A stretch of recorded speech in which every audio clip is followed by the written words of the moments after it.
안녕하세요. 올랜도 캠입니다. 오늘 또 시황 분석과 더불어서 종목 분석해보는 시간을 갖도록 하겠습니다.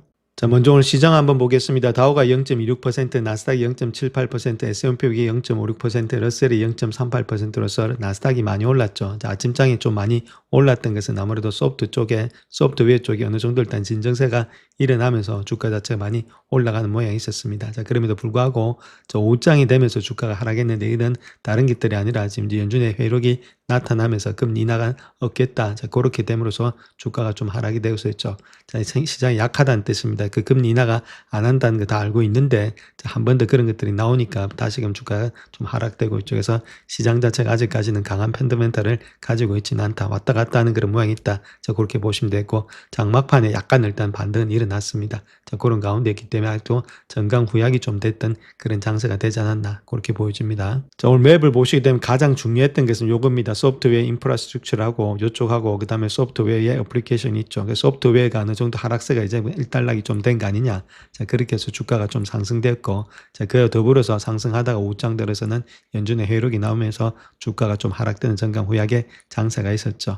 자, 그 다음 또 엔비디아도 좋은 소식이 있었습니다. 엔비디아 자체를 본다면은 메타와 더불어서 협력을 하겠다. 메타에서 수백만 개의 지금 칩을 사겠다. 그래서 같이 협력하겠다. 그러다 보니까 AMD가 조금은 하락되는 모양이 있었다. 이렇게 보시면 되겠고. 자, 그 다음 마이크론 테크놀로지 같은 경우도 아무래도 지금 이제 데이비드 테퍼 이런 것들이 250% 이상을 일단 뭐 사주겠다. 뭐 그렇게 지분율을 늘리겠다. 그렇게 이야기를 했죠. 자, 그런 것들 때문에 주가는 좀 상승했다. 오늘 장에서 유가도 많이 올라갔는데 아무래도 이런 것들은 다 이란과 지금 전쟁하겠다. 그러다 보니까 이런 게 좀 올라갔던 모양이 있었죠. 그래서 전반적으로 오늘 장에는 컨슈머 디펜스라든지 이런 쪽, 즉 다우는 조금은 하락되었고 시장이 좋은 관계로 해서 나스닥이 좀 많이 상승되면서 기술주 중심으로 좀 많이 올라갔다. 은행주도 좀 좋은 모양이 있었고 그래서 오늘의 시장이 주도했던 것은 다른 게 아니라 기술주가 아니겠는가. 자, 기술주가 올라갔던 이유는 다른 것보다는 요쪽이죠. 그래서 소프트웨어 쪽이 어느 정도는 일단락이 된 거 아니냐. 자, 그런 것들 때문에 올라갔고 자, 나머지 자금들에 계속해서 왔다 갔다 하고 있다. 이렇게 보시면 되겠습니다. 그래서 중요한 것은 요쪽이 이제 파랗게 되면 요쪽이 좀 빨갛게 되고 요쪽이 파랗게 되면 요쪽이 빨갛게 되면서 시장에 자금이 계속해서 순환이 되고 있다. 그것이 더 중요한 거겠죠. 자, 그런 가운데이기 때문에 아직까지 돈들이 빠져나가지 않았다는 겁니다. 그것이 중요하겠고 그렇기 때문에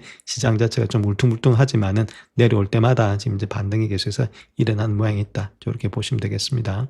자, 그래서 하루 동안의 퍼포먼스 한번 보겠습니다. 많이 올라갔던 것은 에너지가 많이 올라갔죠. 뭐 전쟁하겠다. 전쟁의 소식이 있음에도 불구하고 주가가 올라가는 것은 약발이 없다는 겁니다. 하도 많이 나와서. 그 다음 베이징 머티리얼스, 원재료, 그 다음 테크놀로지, 그 다음 컨슈머 시크릿, 파이낸셜 이렇게 올라가고 있죠. 그래서 원재료 이런 것들은 계속해서 상승이 되고 있으니까 인플레이션이 그렇게 쉽게 내려가기는 힘들다. 이렇게 보시면 됩니다.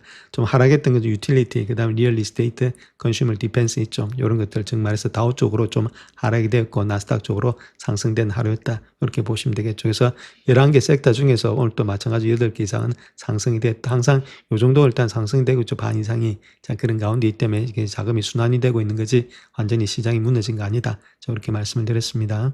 자, S&P 500의 지수 한번 보겠습니다. 아직까지 200일선 위에 있죠. 그렇다면 아직까지 상승의 추세가 강하게 연출이 되고 있다. 이렇게 보시면 됩니다. 오늘 장도 밑에서 조금 더 올라가는 모양이 있죠. 그래서 이런 것들이 아직까지는 박스권이다. 이렇게 보시면 되지. 이걸 갖다가 주가가 이제부터 하락한다. 자, 그렇게 하시면 안 된다. 이렇게 말씀을 드렸고. 자, 그런 가운데 있는데 이런 박스전이 오랫동안 되면은 자, 아무래도 에너지가 응축이 됩니다. 그렇기 때문에 위든 아래든 튈 수가 있는데 자, 그건 좀 시간이 지나봐야 또 알겠죠. 그래서 요번에 엔비디아 실적이 아무래도 이런 것들의 분수령이 되지 않겠는가 그렇게 보여지고 있습니다. 그래서 그때까지는 이제 이런 박스장이 계속해서 연출이 될 것으로 보여지고 있다. 그렇게 말씀을 드릴 수 있겠고 자, 다우도 아직까지는 상승 추세에 있다. 이렇게 말씀드릴 수 있겠죠. 추세가 상승 중에 있을 때는 계속해서 들고 갈 때지 들 때가 아니다. 이렇게 말씀을 드리겠습니다. 그래서 가장 중요한 것은 추세가 이렇게 계속해서 올라가고 있죠. 우상향하는 그런 추세에 있다는 겁니다. 그래서 우상향하는 추세에 있는데 여기서 우리가 매도를 하고 했다가 다시금 주가가 올라가면 그 더 위에 가서 우리가 잡아야 되니까 더 비싼 가격을 주고 잡는다.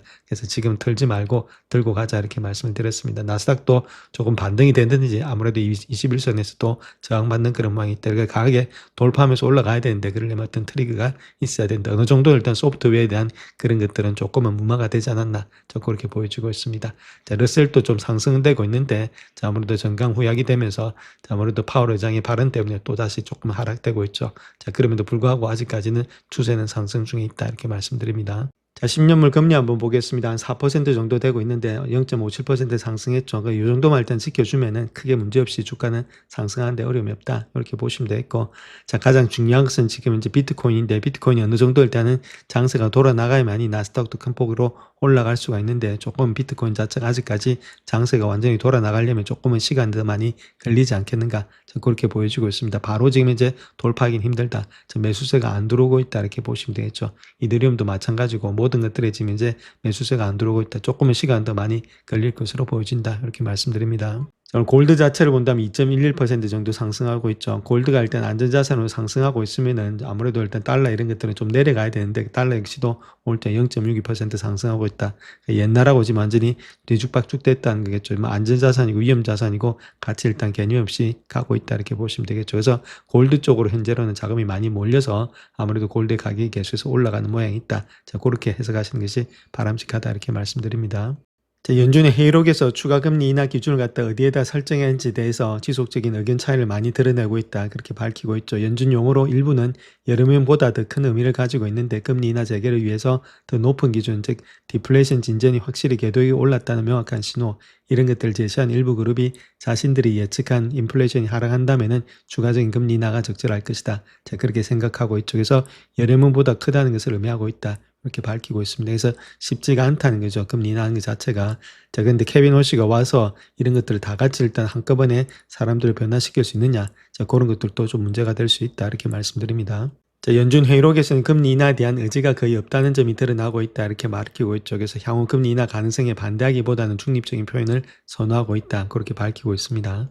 자, 그래서 회의 후에 기자회견에서 제롬 팔 연준 의장이 좋은 위치에 있다. 그렇게 말하면서 추가 금리 인하를 촉발할 조건에 대해서는 구체적으로 언급을 하지 않았다는 이야기를 하고 있죠. 자, 그렇다면 적어도 6월달 정도 가야만이 금리가 인하되지 않겠는가. 자, 그렇게 보고 있다는 겁니다. 6월달 정도 되면은 아무래도 좀 시장 자체도 조금은 또 올라갈 가능성도 많이 있습니다. 유동성이 거의 다 풀리니까. 자, 그런 것들을 한번 보면서 아직까지는 시장이 이렇게 금리 인하에 대한 여러 가지 부정적인 입장으로 인해서 바로 달리지 못하는 입장이 이런 데 있다.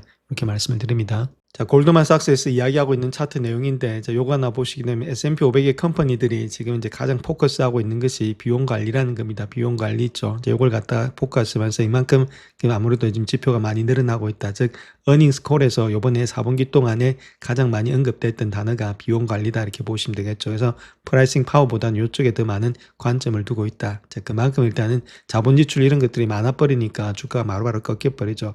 그만큼의 비용 관리를 갖다가 중점 두고 있는 것이 현재 모습이다. 자, 이런 것들 때문에 아무래도 이제 캐펙스가 많은 회사들이 자꾸만 주가가 지금 올라가지 못하고 있다. 이렇게 보시면 되겠습니다. 자, 그래서 그 비용들을 한번 볼 것 같으면 이거 판관비죠. SCA는 판관비 자체는 뭐 크게 늘어난 건 없었습니다. 약간 일단 플랫되고 있고, 그는 R&D를 뺀 판관비죠. 자, 그 다음에 요거는 일단 원가입니다. 원가도 많이 내려가고 있죠. 자, 그런 가운데 있기 때문에 이런 것들은 문제가 없는데, 지금 캐펙스라든지 아니면 R&D 비용 이런 것들이 좀 많이 늘어난 것이 아니겠는가. 자, 그렇게 볼 수가 있습니다. 자, S&P 500의 지수의 안정적인 움직임이 올해 들어서 시장의 역사적인 변동성을 가리고 있다. 이렇게 말하고 있죠. 지수는 안정적으로 별로 일단 움직임이 없는데 개별 종목들이 엄청나게 움직이고 있다. 그 이야기를 하고 있습니다. 자, 시장이 비교적 평온해 보이는 모습이 있지만은 표본 아래에서는 큰 움직임이 일어나고 있다. 자, 그 이야기를 하고 있죠. 그래서 시타르에서 이야기하고 있는 내용은 아무래도 S&P 500 지수가 상승세를 보이는 동안 다음과 같은 점을 지적하고 있는데, 지난 30일 동안에 S&P 500 지수는 1.4% 정도밖에 하락하지 않았지만은 개별 종목의 변동성이 훨씬 컸다는 겁니다. 자, 같은 기간 동안 S&P 500 종목들의 평균 변동폭이 양방향으로 10%에 달았다. 그러니까 20%가 된다는 이야기겠죠. 그래서 이런 변동폭이 지난 30년간의 상위 90%, 97%에 해당하고 있다. 상당히 변동폭이 심했다는 겁니다. 자, 그로 인해서 지금 이제 8거래일 동안 S&P 500 종목의 115개가 하루 만에 7% 이상 하락했다. 자, 그렇게 말을 하고 있죠. 이런 추세는 경기 순환주, 가치주로의 대규모의 자금 이동이 이미 상당 부분 진행 중임을 시사하고 있다. 이렇게 말을 하고 있습니다. 그러니까 많이 털고 나서 다른 종목으로 갈아타고 있다. 그 이야기를 하고 있죠. 자, 그래서 자본이 위험해서 시장에서 완전히 빠져나가는 게 아니라 적극적으로 재배치가 되고 있다. 그렇게 말하고 있죠. 지수의 주도권을 쥐고 있었던 협소한 초대형주의 시가총액 중심에서 벗어나서 실물 자산의 초과 수익률로 특정 지어지는 인플레이션적인 환경으로 계속해서 이동하고 있다. 이런 추세는 2016년도까지 지속되지 않겠는가. 자, 그렇게 볼 수가 있다는 거겠죠. 그래서 기술, 통신, 서비스, 소비자 이런 것들이 아무래도 M7 관련돼 있다는 기업들이 많은데, 2020년도 들어서 소비 지출이 감소세를 보이고 있다. 그래서 4.5%, 3.1%그 정도로 기술통신이 하락을 했고 재량 소비 지출 역시도 5% 정도 감소됐다 이렇게 말하고 있죠. 대신에 에너지, 소재와 같은 경기 순환 업종이 S&P 500의 상승을 주도하고 있다. 그래서 19.7%, 15.2%가 에너지 소재에서 상승했고 산업주는 더 많이 상승했죠. 13% 정도 상승했다. 그래서 소형주가 대형주를 앞지르고 있다. 이렇게 말씀드립니다. 자, 이러한 상대적인 강세는 단순한 경기 순환적인 반등을 넘어서서 인공지능의 집약적인 경제에서 지속적인 가치가 어디로 축적되는지에 대한 재평가를 반영하는 것이다. 현재 진행 중인 보다 광범위한 재분배와 일맥상통하고 있다. 이렇게 말하고 있고 이러한 대규모의 자금 이동 속에서 시장을 지탱하고 있는 열쇠는 개인 투자가다. 그렇게 말하고 있죠. 그래서 개인 투자가의 참여율이 역사적으로 높은 수준을 유지하고 있고 ETF 유입력 역시도 연초 유입의 속도를 보이고 있다. 그렇게 말하고 있죠. 그래서 만약에 개인 투자자들의 열정이 식어버린다면 시장은 앞으로 좀 어려움에 처할 수 있다. 그 이야기를 하고 있습니다. 자, 다음 요 차트 하나 보시면 1월 달에 거래량이 상당히 많이 들어왔다는 겁니다. 정말 1트릴리언 정도가 거래량이 사상 처음으로 1조 달러를 돌파하면서 전년 동기 대비해서 한 50%나 증가됐다. 자, 그 이야기를 하고 있죠. 상당히 많이 지금 거래량이 많이 들어왔는데 이 거래량 안에 마진도 있으니까 아무래도 등락이 많이 왔다 갔다 했다는 거죠.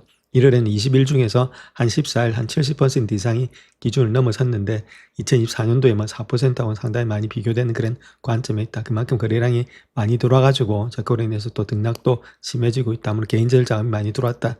그렇게 보시면 되겠죠. 자, 또한 1월에 산업과 제조업 생산이 있죠. 산업 생산이고 이건 제조업 생산인데 이거 자체가 상당히 많이 늘어났다는 겁니다. 0.7% 정도 늘어났고 0.6% 정도 되고 있으니까 아무래도 이런 것들 통해서라도 본다 하더라도 경기가 그렇게 침체가 되고 있는 것은 아니다. 이렇게 말씀을 드립니다. 자, 다음 요 차트를 보시게 되면 라지캡의 성장주하고 스몰캡의 가치주를 다 비교한 겁니다. 그래서 다 큰 버블하고 지금 비슷하다 모양이 되고 있죠. 그만큼 라지캡의 주가가 많이 떨어져 있다. 그렇게 보시면 되겠습니다. 자, 다음 요 차트 하나 보시는 비트코인의 가격과 이제 글로벌 리퀴디티 인덱스 있죠. 그걸 나타내고 있는데 아무래도 유동성의 인덱스는 많이 늘어났는데 그럼에도 불구하고 비트코인의 가격이 많이 떨어지고 있다. 즉 말해서 큰 손들이 좀 많이 털면서 비트코인보다는 다른 쪽으로 자금을 이동시켰다 이렇게 보시면 되겠죠. 그것이 가치주라든지 산업주 이런 것들이 되지 않겠나 그렇게 보여집니다. 자, 엔비디아의 젠슨 왕이 이야기했던 내용을 본다면 KD와 인터뷰에서 AI 거품 없다 그렇게 말하면서 AI 투자는 이제 막 시작되었고 수십조 달러 규모에 달한다 그렇게 말하고 있죠. 또한 다음 달에 GTC에서 세계를 놀라게 할 칩이 공개될 것이다. 자, 그렇게 귀뜸을 하고 있습니다. 자, 오늘 경제지표 보게 된 미국의 주택 착공 건수는 5개월 만에 최고치를 기록했다 그렇게 말하고 있고 주택 건수는 12월에 5개월 만에 최고치를 기록하면서 주택의 착공 건수가 전년 대비 6.2% 증가한 140만 채를 기록하면서 예상치를 상회했다 그렇게 말하고 있죠. 그래서 단토주택과 아파트 모두 착공 건수가 좀 증가했다 그렇게 말하고 있고 건축허가는 4.3% 증가한 145만 건으로서 3월 이후에 최고치를 기록했지만 단독주택 허가는 소폭 감소했다 그렇게 말하고 있죠.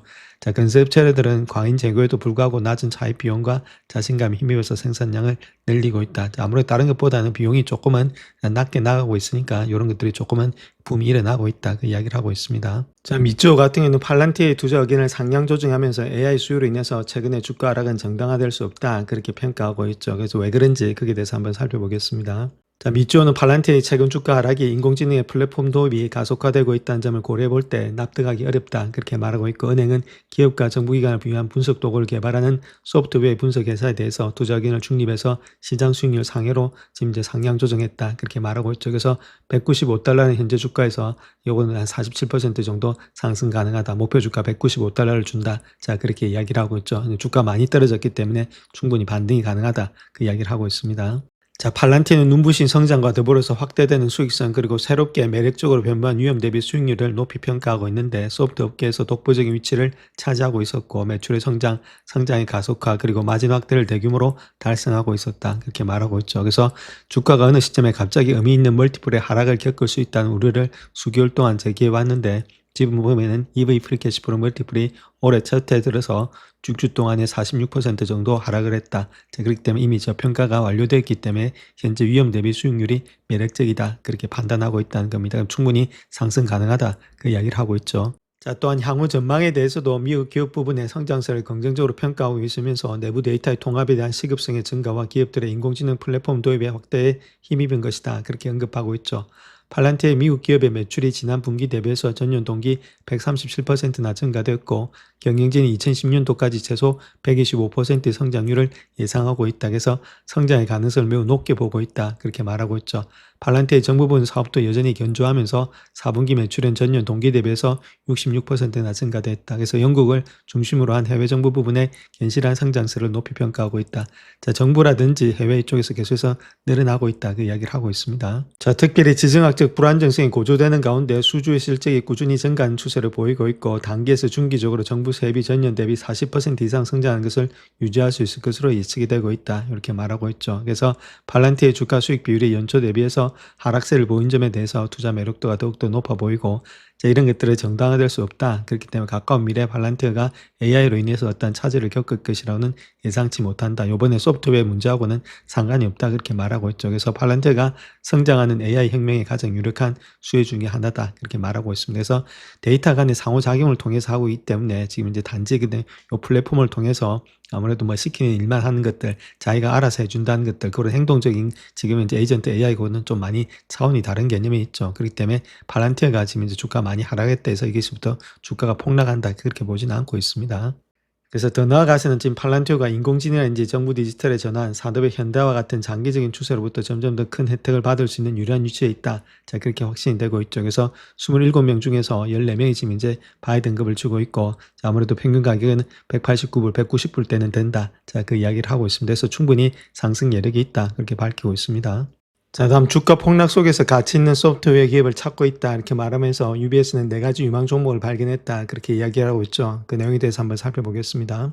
자, 그래서 그러한 회사들은 마이크로소프트, 서비스나 오토데스크, 허브스팟 이런 회사들이 있다. 그래서 이런 회사들이 주가가 급등할 가능성이 있는데 자, 아무래도 이렇게 되는 이유들을 본다면은 소프트웨어 관련 주식은 다른 여러 가지 장점 외에도 미국 이외 지역에서 경제 성장인지 달러 약세에 따른 수익 창출의 기회를 제공하는 그런 매력이 있다는 거겠죠. 그래서 역사적으로 지금 달러 약세에 있기 때문에 가장 큰 수혜자가 되고 있다. 그렇게 이야기를 하고 있습니다. 자, 그래서 우리가 한번 생각해 봐야 될 것은 소프트웨어 주가들이 많이 떨어지고 있죠. 떨어지는 이유가 이제 AI 플랫폼 자체가 거의다가 빅 쇼핑 플레이어가 될 것이다. 그렇게 이야기를 하고 있죠. 자기들이 다 스스로 살 수 있다는 겁니다. 그래서 AI 커머스의 20% 정도가 거의다가 대화를 통해서 일어날 것이다. 이제 곧 아무래도 리테일의 웹사이트가 아니고 그만큼 일단 성장이 많이 늘어난다는 거겠죠. 그래서 2019년도 가면은 20%가 지금 이제 대화를 통해서 모든 것들이 다 끝내버린다. 자, 그렇기 때문에 소프트웨어가 그런 것들에 간단한 걸 일단 포함하고 있는지 아니면 깊이 있는 그런 데이터라든지 이런 것들을 포함을 하고 있는지를 체킹하셔서 옥석을 가려내야 된다. 이렇게 말씀드립니다.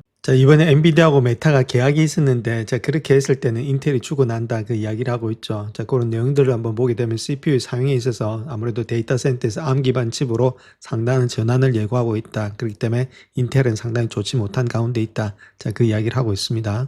자, 다음 엔비디아 메타 데이터 센터에서 ARM 기반의 그래스 CPU로 배포할 예정에 있고 이는 엔비디아의 첫 대규모 그래스 단독 배포 사례가 될 것이다. 그렇게 말하고 있죠. 그래서 현재 전력 효율이 향상된 ARM 기반의 CPU의 전환 자체는 인텔의 데이터 센터 시장에서 상당히 위협이 되는 추세를 가속화하고 있고 이러한 변화로 인해서 최대 1,350억 달러에 달하는 메타 시장 지출에서 다른 칩 제조업체에게 기회를 창출하면서 AMD는 인텔에 비해서 유리한 위치에 놓이게 된다. 그렇게 말하고 있죠. 전반적으로 인텔에 대해서는 상당히 안 좋은 위치가 되고 있다. 그 이야기를 하고 있습니다. 그래서 엔비디아는 이번에 일단 메타 제품에 대해서 ARM 기반의 그래스 중앙 처리 장치를 더 많이 탑재할 예정에 있다. 자, 그렇게 말을 하고 있죠. 자, 그러니까 데이터 센터에서 ARM으로의 전환이 가속화되고 있다는 신호가 되고 있다. 자, 그렇게 했을 때는 인텔에게 있어서 이번 파트너십이 중요한 의미를 갖고 있는데 자, 다른 것보다는 더욱더 끔찍한 소식이 될 것이다. 자, 아무래도 ARM으로 대처하게 되면은 자기들이 일단 가져올 게 없죠. 자, 그런 것들이 문제가 되고 있다. 그 이야기를 하고 있습니다. 자, 그래서 메타를 비롯한 하이퍼스케일러들이 전력의 변목 현상을 해결하기 위한 방안을 모색하는 가운데 바로 이 점에서 ARM 기반의 프로세스가 인텔의 x86 프로세스보다는 우위를 점하고 있었다. 그러니까 전력에서 상당히 문제가 있었다는 거겠죠. 그래서 이런 데서 좀 다른 것보다는 인텔보다 훨씬 더 좋은 모양이 있었다. 그러니까 이것들을 채택할 수밖에 없었다. 이렇게 말씀드릴 수가 있겠죠. 그래서 진정한 패자가 이제 인텔이 되지 않겠나 그렇게 보고 있다는 겁니다. 자, 헤지 펀드들 즉 존 에크맨, 드레켄밀러, 크라만 같은 유명 투자자들은 지금 이제 M7 종목을 분명히 꼽고 있다. 그렇게 이야기를 하고 있습니다. 그 내용에 대해서 한번 살펴보겠습니다.